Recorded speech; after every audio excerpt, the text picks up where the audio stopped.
y avait des villages pour adultes. Mer, le Charleston à Lézin, en Suisse.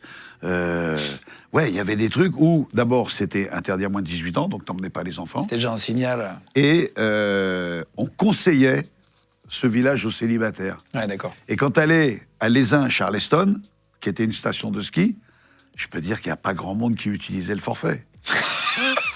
La vie, elle était de 19h à 8h du matin, et ouais, ça niquait partout, quoi. Personne n'allait skier, quoi. Non, c'était des trucs qui étaient... Ouais, comme il y a des clubs échangistes, c'est vrai qu'il y avait des clubs méditerranéens où on y allait parce que il y avait une facilité de rencontre et on n'avait pas le sida, on n'avait pas toutes ces saloperies qui nous ont pourri la vie par la suite. Préservatif, on savait pas à quoi ça servait. Oh là là. Ah ouais. Et vous aviez pas peur d'avoir justement... Au pire, tu chopais les morpions.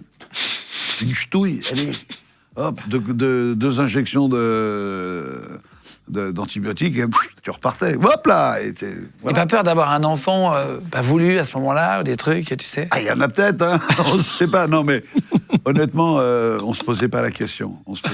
Eh ben justement, il y a Ludovic qui est là, né au Club Med.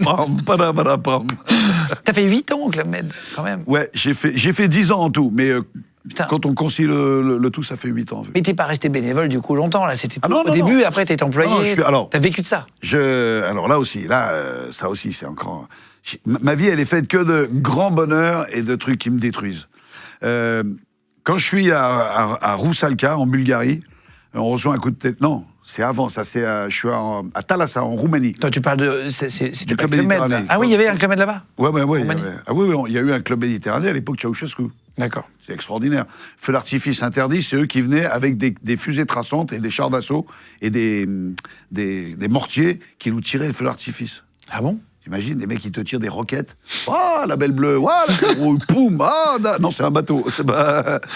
Donc j'exagère un peu, mais c'était l'armée bulgare qui était venue nous tirer le feu d'artifice. Peu importe. J'étais sur la plage de Thalassa en Roumanie.